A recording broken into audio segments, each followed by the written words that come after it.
तारीख 4 मे 1997. जीवन स्मरण जय जय राम कुंडलिक वरदा हरी विठ्ठल श्री ज्ञानदेव तुकाराम. मागच्या रविवारी जो पश्चातापाचा विषय झाला ना, तोच आपल्याला नवीन पद्धतीने सांगतो. कारण असं आहे की माणसामध्येच पश्चातापाची भावना आहे. तुम्ही कधी असं ऐकलंय का की शिकारी कुत्रे असतात ना, त्यांनी मालकाला त्रास दिला आणि मग त्याला पश्चाताप झाला, कधी ऐकलंय का? नाही. मग शंकराचार्यांनी 3 योनी सांगितल्या. तर म्हणजे माणसं, प्राणी, माणसं आणि देव. देवांना पश्चाताप झालेला कधी ऐकलाय का? माणसालाच आहे. त्याचं काय कारण तरी काय आहे? असं आहे, ज्या काळी विचार मांडण्याची जी पद्धत असते त्या काळाच्या पद्धतीप्रमाणे विचार मांडतात. ज्ञानेश्वर महाराजांच्या काळी ती पद्धत होती, शंकराचार्यांच्या काळी ती पद्धत होती, उपनिषदांच्या काळी ती पद्धत होती. आताची जी पद्धत आहे ही विज्ञान पद्धत आहे. तेव्हा थोडं आपल्याला मानसशास्त्र सांगतो. तुमच्या डोक्यावरून जाणारी डोक्यातूनच जाईल एवढं सांगतो. काळजी करायचं कारण पण आता असं वाटायचं काय कटकट चालली आहे. बघा, असं आहे, माणसाची जी रचना आहे ना, ती रचना पहिल्यांदा सांख्यशास्त्राने सांगितली. सांख्य म्हणजे दर्शन आहे, तत्वज्ञानाची पद्धती, सिस्टम ऑफ फिलॉसॉफी. कपिलाचं काय म्हणणं आहे? कपिलाचं आचार्य की प्रकृती आणि पुरुष अशी 2 तत्व जगात आहेत. म्हणजे काय? पुरुष म्हणजे काय? तर चेतना, आणि प्रकृती म्हणजे जड प्रकृती, विश्वाला चालवणारी शक्ती. त्याचं म्हणणं काय आहे की जी चेतना आहे, पुरुष, त्याला चालता येत नाही. हा दृष्टी आहे त्याला, पण पांगळा आहे, त्याला कर्म नाही काही. प्रकृती कशी आहे? तिला चालायला येतं पण आंधळी आहे, तिला रस्ता दिसत नाही, काय करावं हे कळत नाही. पण या दोघांची जोडी मिळून म्हणजे विश्व चालतं. म्हणजे काय होतं? आंधळा तिच्या खांद्यावरती बसतो आणि तो मार्ग दाखवतो आणि ही चालते, असा दृष्टांत त्यांनी दिला. याचं कारण असं आहे, हा दृष्टांत सांगितलं त्या काळची पद्धती कशी. याचा अर्थ असा की हे जे विश्व आहे ना, ते तुम्हा आम्हाला व्यर्थ दिसत. व्यर्थ म्हणजे काय हो? एक उदाहरण घ्या. आता पावसाळा सुरू झाला म्हणजे किती तऱ्हेचे किडे निर्माण होतात. किती म्हणजे सीमा आहे का? मुंबईमध्ये डास तर होतातच, पण एखाद्या जंगलात जर गेलात किती नाना तऱ्हेचे किडे जन्माला येतात आणि महिना 2 महिने जगतात आणि मरून जातात. ज्या प्रकृतीने इतके प्राणी निर्माण केले त्या प्रकृतीला हा वाया जाणारा प्रकल्प नाही का? अरे यांचं काम काय आहे? कशाला तू निर्माण करतेस? नाही, मी आपल्या आधी पिढ्यांचं सांगितलं, आपलाच विचार करा ना माणसाचा, जास्त कशाला पुढे जात आहे. दिल्लीमध्ये इतके राजकारणी निर्माण करायचं काही कारण होतं का? बेकार लोक सगळे, नाही का? बघा तुम्ही, म्हणजे हे काय चाललंय? हे अंधळच आहे. पण विश्वाची जी निर्मिती होते त्याला काहीतरी हेतू आहे. अरविंदाने फार छान सांगितलं आहे त्या ग्रंथात. म्हणाले, मानवी बुद्धीनं तुम्ही जेव्हा त्याचा विचार करता तेव्हा असं वाटतं हा वेस्ट आहे, सगळं वाया घालवणं आहे. मुंबईत भाजी येते, टमाटे आता फार येत आहेत ना, तुम्ही पाहिलं तर रस्त्याने जाताना ढीक ते ढीक. दुसऱ्या दिवशी ते सगळे कचऱ्यामध्ये टाकतात. कचरा कुंडीमध्ये टाकतात. अरे मग एवढं निर्माण केलं ना, आणलं कशाकरता? किती वाया जातो मला सांगा.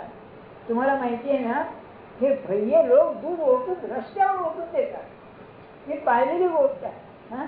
काय मला सांगा, अमेरिकेमध्ये गहू जाळून टाकतात. म्हणजे माझ्या म्हणण्याचा हेतू काय तुम्हाला, हे विश्व हे जे काम करत आहे त्याचं काय मागे कारण काय आहे? तेव्हा त्यांनी असं सांगितलं, या विश्वाच्या निर्मिती प्रक्रियेमध्ये, प्रोसेस ऑफ क्रिएशन, पहिली जर गोष्ट असेल तर बुद्धी निर्माण होते. त्याला त्यांनी महत असं म्हटलेलं आहे. महत म्हणजे सर्वात मोठी. सर्वात मोठी म्हटल्यानंतर त्याला मर्यादाच नाही. प्रकृतीच्या खालोखाल तिचं महत्व आहे, होय ना. पण बुद्धी कशी आहे? सार्वजनिक आहे, पब्लिक नव्हे, सर्वांना लागू अशी. एक उदाहरण द्या. किंवा आईन्स्टाईन होता, अलीकडच्या काळात उदाहरण द्यायचं. त्यांनी सापेक्षता सिद्धांत काढला. अगदी एका वाक्यात सांगतो, स्थल आणि काळ, टाइम अँड स्पेस हे निराळे आहेत असं आपण समजतो. त्याचं म्हणणं नाही, हे एकच आहे. दोन्ही एकच असल्यामुळे ते आपल्याला कळत नाही. तो काय म्हणतो,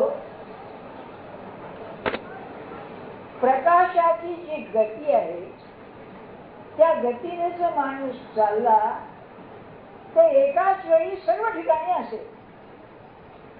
कळतं का आपल्याला काय? काही कळतच नाही, बरं का. सांगण्याचा हेतू काय मला, की हे तो म्हणत असताना ज्यांना त्याचं ज्ञान आहे त्यांना ते पटतं. तो जर्मन मनुष्य, जर्मन जीव, त्याने हा सिद्धांत काढला.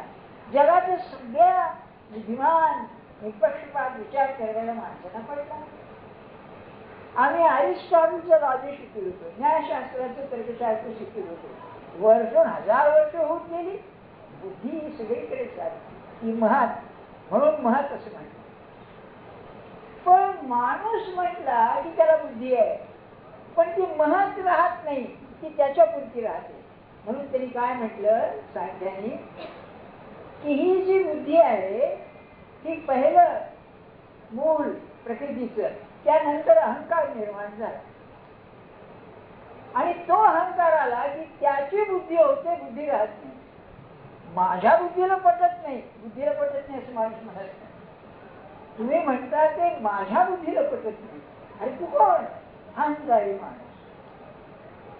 आणि हा जो मी आहे, हा मी अतिशय विलक्षण आहे. या मीच्या 3 अवस्था आहेत. हा मी कसा आहे? बनवलेला आहे.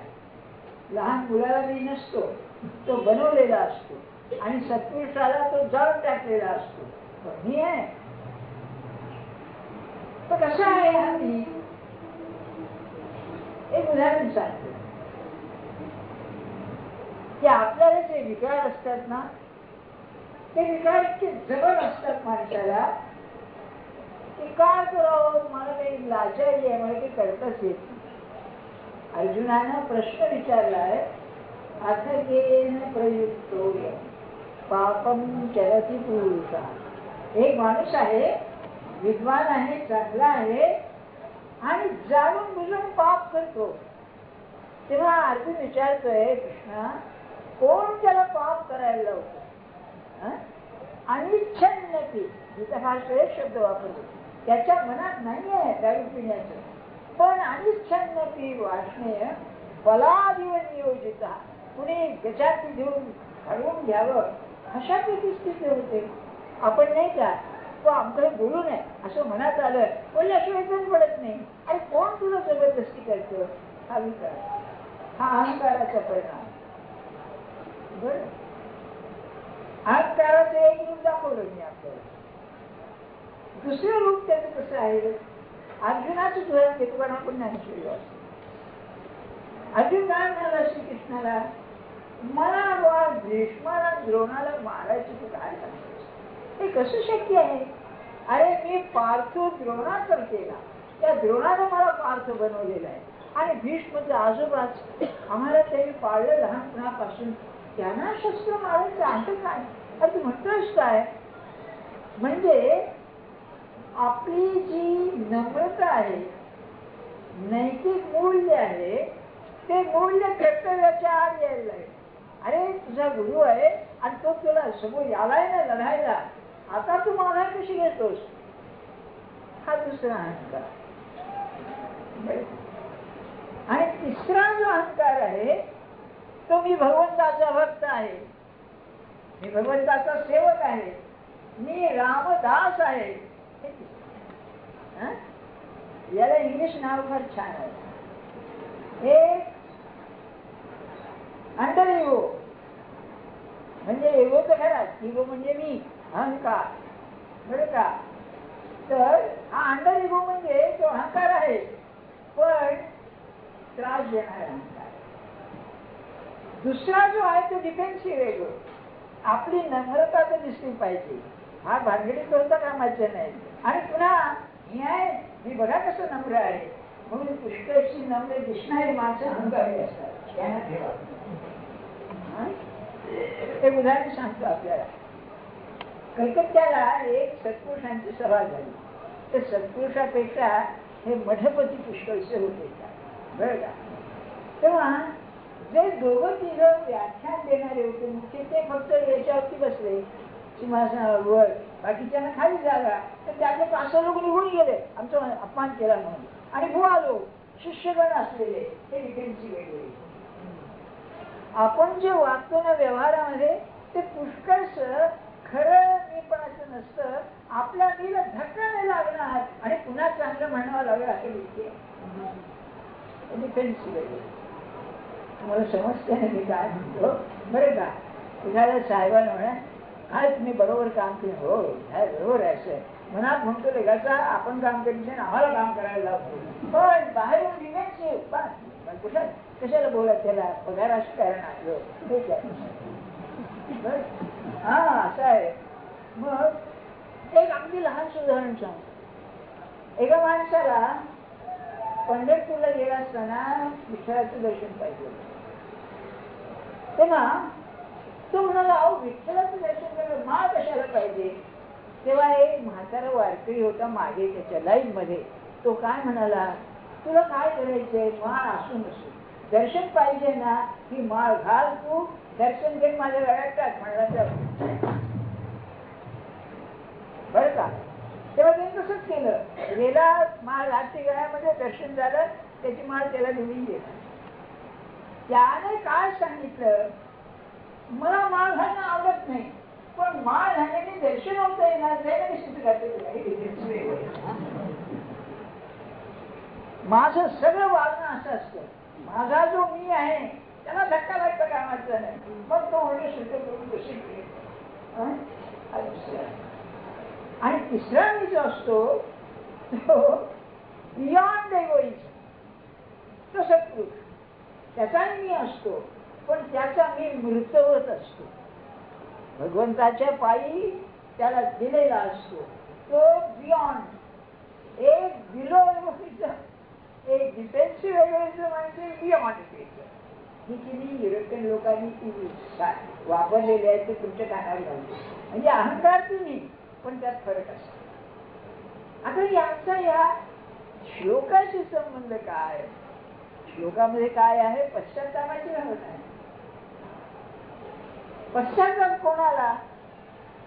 जे होऊ नये ते झालं आहे, जे होऊ नये ते करावं असं वाटतंय, किंवा आहे तो मी बरा नाही ही ज्याला भावना आहे त्याला पश्चात्तापाची आहे.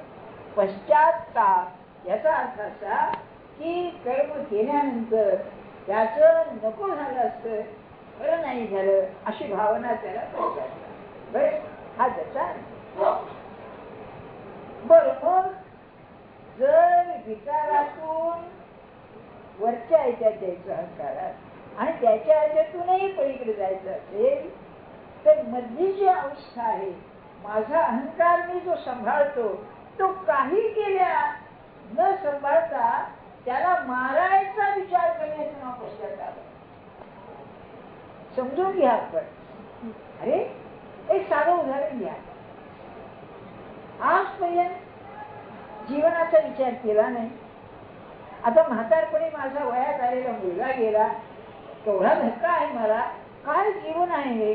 अरे मी नाही जीवनाचा विचार केला. अशी वृत्ती होणं हा पश्चाताप. जन्मभर दारू प्यायलो, प्रपंचाची नासाडी केली, देहाची नासाडी केली, काय अवस्था आली आहे ही. अरे पश्चाताप. सत्ता खेळला, सगळे पैसे गेले, कुटुंबाला भिकेला लावलं. अरे प्रकृतीचे नियम पाळले नाही. आता रोग झाला, ब्लड प्रेशर झाला, आमचं झालं, तमचं झालं. पश्चाताप. तेव्हा हा जो मी आतापर्यंत सांभाळला आहे, या मीला स्वच्छ बुद्धीनं नाहीसं करणं याचं नाव पश्चाताप. स्वच्छ बुद्धी कोणची? ती जी महत सांगितली, जिला मीपणाचा स्पर्श नाही. म्हणून आपण जो विचार करतो तो विचार सगळा देहबुद्धीचा विचार आहे, स्वार्थाचा विचार आहे. महाराज म्हणायचे तुमचे विचार सगळे अविचार असतात, त्याचा अर्थ आहे. मग विवेक जो म्हणतात तो करायला पाहिजे. आणि तो विवेक सत्पुरुष आपल्या ग्रंथात सांगतात, ते आपण मागच्या रविवारी बघितलं. ज्ञानेश्वर महाराजांनी सांगितलं, समग्र जीवनाची दृष्टी ठेवून जो विचार करणं तो विवेक. आणि बाकीचा सगळा विचार, विवेकामध्ये विचार असतो, परंतु तो महत म्हणजे अहंकारानं मर्यादित नसतो. निष्पक्षपाती विचार. महाराजांनी एकदा असा प्रश्न विचारला, आपण आहात तो पण आपण सांगता. ते बरोबर आहे, आपल्याला विचार करतो आपण. काय म्हणून विचारायचं हेतू किंवा योग्य कर्म व्हावं, पण आपण गेल्यानंतर काय करायचं. तर म्हणाले तुमचा जो प्रश्न आहे तो तुमच्यातली जी शुद्ध बुद्धी आहे तिला सांगावा, आणि ती निर्णय द्यायचं करावं. ती होण्याच कठीण आहे. कारण एक उत्तम उदाहरण सांगतो आपल्याला. शाकुंतल नाटकामध्ये पहिल्या अंकामध्ये दुष्यंत शिकारीला गेलेला होता आणि थकला, त्याला तहान लागली म्हणून जवळच आश्रम पाहिला. तो कण्व ऋषीचा आश्रम होता, त्यामध्ये शकुंतला होती. कण्व ऋषी बाहेर गावी गेले होते आणि दुष्यंत आला. आल्यानंतर प्रथमच तिथल्या शांतीचा आविर्भाव करून शांत निगम आश्रम पदम. कालिदासाने शिकवलं किती शांत आहे आश्रम हा.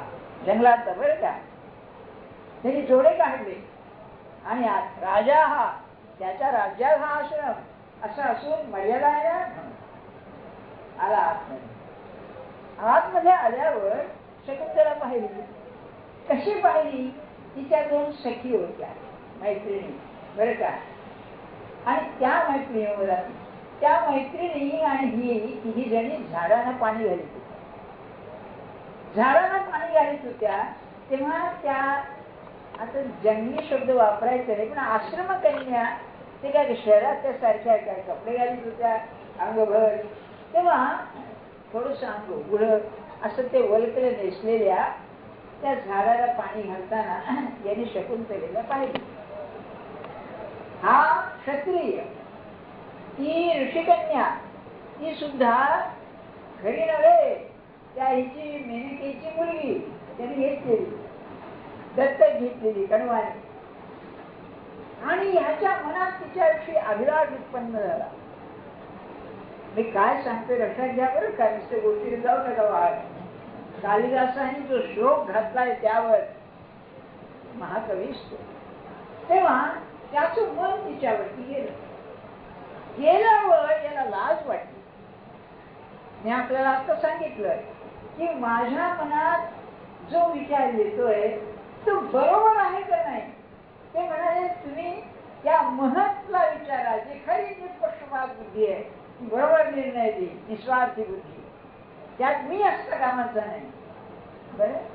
तेव्हा कालिदासांनी असं त्याच्या तोंडात शब्द घातलाय, आपला श्लोक घातलाय, असंशयन क्षत्र परिग्रह क्षमा. क्षत्र म्हणजे क्षत्रिय, क्षत्रियाला योग्य असणारी अशीच ही मुलगी आहे. अरे वा, एखादी गाडीत सुंदर मुलगी पाहिल्यानंतर आम्हाला योग्य आहे, माझं पण केलं त्यावर असं म्हणून चालेल? बघा तुम्ही, क्षत्र परिग्रह क्षमा का म्हणाला त्याचं कारण दाखवतो. यद आर्यमस्याम अभिलाषी मे मनः, माझं आर्य मन आहे, हे निपक्षपात मन आहे, शुद्ध मन, हे तिची अपेक्षा करत आहे. दुष्यंत काय म्हणतोय, माझ्या मनात मी इतका पवित्र चांगला राजा असताना तिच्याविषयी अभिलाष येतोय, म्हणजे ती क्षत्रियाला योग्य असली पाहिजे. बरं, आणि मग कालिदास खाली सांगतो, सताम ही संदेह पदेषु वस्तुषु, ज्यांच्या मनात हे करावं का हे करावं संदेह पदाला, असे जे सत म्हणजे शुद्ध बुद्धीचे लोक आहेत, प्रमाण अंतःकरण प्रवृत्तया, त्यांनी काय प्रमाण मानावं, मन सांगेल ते करा. बरं, हा तिसरा जो बियॉन्ड इगोइझम आहे तो हा मार्ग आहे. आणि याचा अनुभव तुम्हाला नेहमी येतो. ही जी पलीकडची अवस्था ही प्रत्येक माणसात आहे. ज्ञानेश्वरी ऐकणाऱ्यामध्ये तर आहेच आहे, आणि त्याच्या अलीकडची अवस्था आहे. बरं, म्हणजे कशी, ते मागच्या वेळेला उदाहरण दिलं. परीक्षा आली आहे, चांगलं मन सांगताय की अभ्यास करा, 4 वाजता गजर लावलाय उठा. अलीकडचं सांगतोय अरे काय वेळ लागेल, गजर बंद कर, थंडी कोण आहे. पण तो जो पलीकडचा मी आहे तो सारखा उठल्यावर सांगतो अरे उठला असं तर बरं झालं असतं, नाही का. पण ते कसं आहे, महाराजांनी उदाहरण पण छान दिलंय. घरात एक अपंग म्हातारी आहे, ते खरं बरोबर सांगते पण कुणी ऐकत नाही, तसं तो आता मी आमचा आहे. हा मी तयार करण्यासाठी आजचा जो मी आहे त्याला वाईट वाटल्याशिवाय मार्ग याचं नाव स्पष्ट आहे. काय वागतोय मी, काय वागलो आजपर्यंत, काय जगलो जीवन, याची तळमळ झाल्याशिवाय पुढे मार्ग नाही. वय झालं, बायको गेली, आता माझं आलंय, ते म्हणतात नाही with one foot in the ग्रेव, सगळी पाय गेलाय तरी स्त्रियांच्या मागे मी लागतो. काय परमार्थाची ओळखी सांगतात. अजून पैसा पैसा पैसा करतो, काय चाललंय. त्याला पश्चातापाला काही जंगलात जावं लागत नाही, अंतःकरणाची तळमळ व्हावी लागते. अरे त्याला वयाचं बंधन नाही, स्त्री पुरुषाचं बंधन नाही, विद्वान अघाड्याचं बंधन नाही. अरे काय वागतोय मी, हे झाल्याशिवाय परमार्थ नाही. म्हणून ज्ञानेश्वर महाराजांनी तो दृष्टांत दिलाय. मी मागच्या रविवारी सांगितलं, पुढच्या रविवारी सांगेल. तर काय म्हणजे, या लागी दुष्कृती जरी झाला तरी अनुताप तीर्थी न्हाला. एक क्षेत्र आहे, त्या तीर्थाची किंमत अशी, आपण तीर्थाला जातो, तीर्थ शब्दाला अर्थ ते टाळतो, तेच तीर्थ आहे. तेव्हा आपण टाळतो म्हणजे काय, आपल्याला पूर्वीच्या आयुष्यातून बाहेर काढतो. बरं, म्हणजे काय होतं की त्याच्या मनामध्ये एक परिवर्तन घडून येतं. पश्चातापाची खरी खुणी ही आहे, परिवर्तन इतकं घडतं पूर्वीचं राहतच नाही. म्हणजे पूर्वीचा मी मरून जातो असला तरी मृतवत राहतो. सत्पुरुषाचा मी राहतो ना, तर तो कसा मृतवत राहतो. रामकृष्णांचं दृष्टांत फार छान आहे की दोरी जाळल्यानंतर ते शुंभ जसं त्या आकार राहतो, तसा भगवंताला ज्याने मी दिलाय त्याचा मी त्या शुंभाप्रमाणे राहतो. किती बरोबर आहे. हा पश्चाताप जो आहे हा अतिशय महत्वाचा आहे. जर नाही झाला तर भक्ती साधना अशक्य गोष्ट आहे. किंबहुना भक्तीची पहिली पायरी असेल तर ही पश्चाताप होऊन मुमुक्षु म्हणते तेव्हा तुम्ही काय जीवन जगलाय, काय हे केलंय, पैसा पैसा केला, भोग भोगले, लोकांची निंदा केली, माझ्या स्वार्थापुढे दुसरं काही पाहिलं नाही. अरे हेच तर जीवन आणि मिळवायचं आहे. मग म्हातारपणी माझी मुलबाळ मला विचारित नाही, त्या दोष कोणाचा. आणि ही जाणीव तुमचा तो प्रसंग यायच्या आधी करून देण्याची सत्पुरुषाचा. हो, सगळ्यात महत्वाचं असेल तर मृत्यूच आहे. आपण सगळे म्हणत ज्ञानेश्वरी वाचतो नाही, म्हणून वर्ग सांगतो अरे मृत्यू आल्यानंतर जो गडबडत नाही ना, नाही बरोबर आहे मी योग्य मार्गात आहे अशी ज्याची खात्री असते ना, तो खरा अध्यात्मवादी आहे. समजा म्हणजे काय महाराजांना गडबडून जातो म्हणजे ढवळून जातो आत्म नुसतं मृत्यूने. अहो जे डॉक्टर रोज मृत्यू पाहतात त्यांची अवस्था सुद्धा अशी होती. मग तुमची आणखी काय काय असेल मला? अरे काय आत्म्याने मिळवलं काय? महाराजांचा दृष्टांत फार अप्रतिम आहे. घाण्याचा बैल असतो, तो घाण्याचा बैल जसा सारखा चक्रा मारतो, कधी ती चक्र संपतच नाही. तसा तुम्ही आम्ही प्रपंच करताना आज उद्या याच्यातून मुक्त होऊ हा म्हणत असताना त्या बैलासारख्या चक्रा मारीतच मरून जात असेल. अशी स्थिती होती. मग मला सांगताना फार हे होतं, जड वाटतं. आपला काय अधिकार आहे, पण तुम्हाला जर परमार्थ पाहिजे असेल, अध्यात्म पाहिजे असेल, ज्ञानेश्वरीनं समाधान पाहिजे असेल, पश्चातापाशिवाय मार्ग नाही ध्यानात. ते झालाच पाहिजे. काय केलं मी आजपर्यंत? घडायचं तर घडलंच आहे, माझ्याशिवाय सुद्धा घडलं असतं. माझ्याशिवाय जग घडलंय का? नाही. व्यवहार सगळं करायला हरकतच नाही, पण माझं हे ध्येय नाही. मी कशा करता आहे?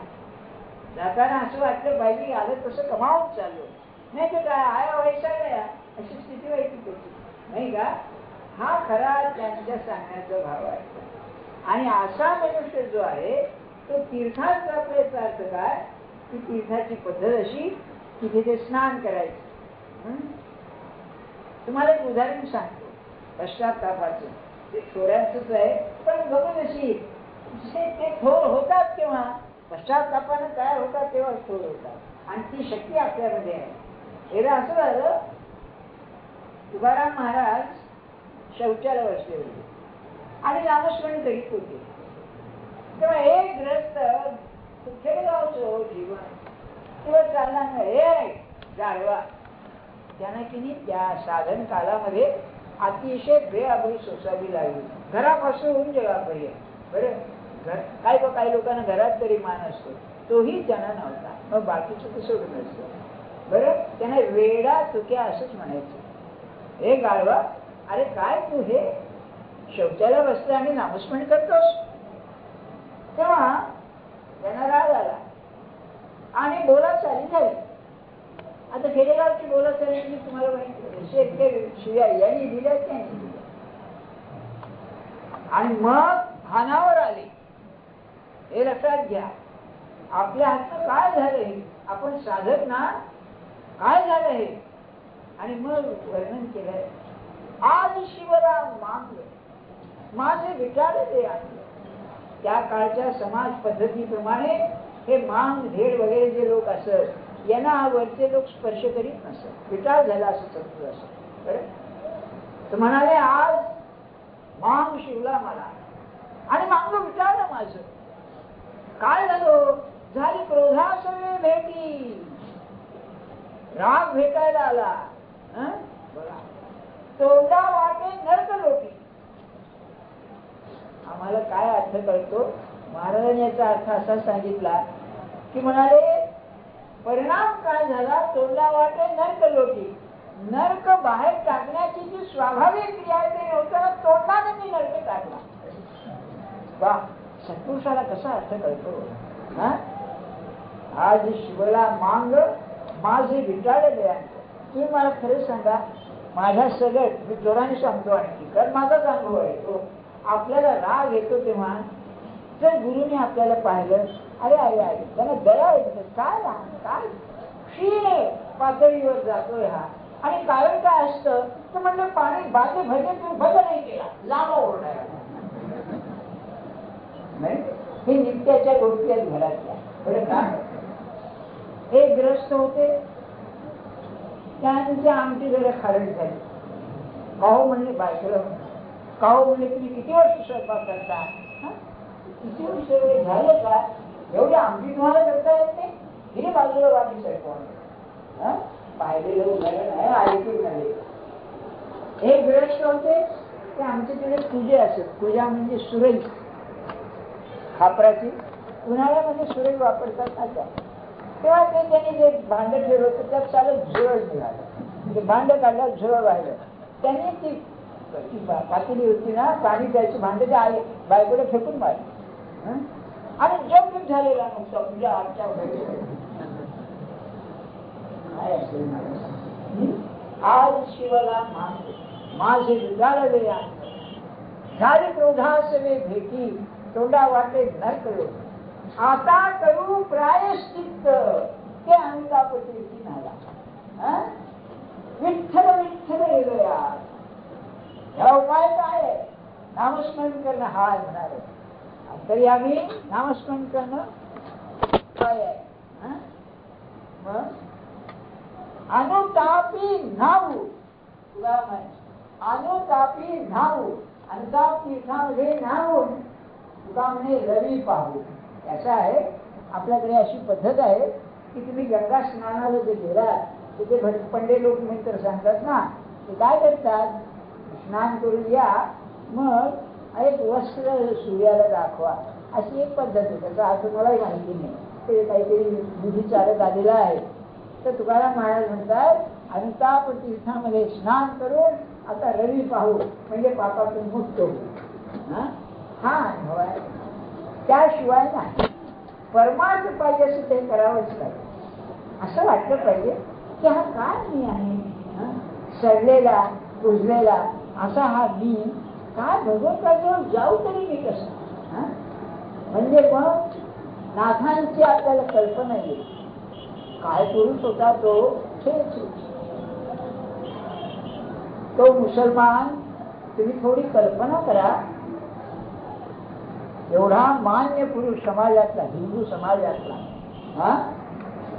आणि तो गंगा स्नानाला रोज जायचा. त्यावेळेला नदीवर स्नानाला जायचं आणि हा चवाट्यावर बसून थुंकतो पान खाऊन थुंकतो अंगावर.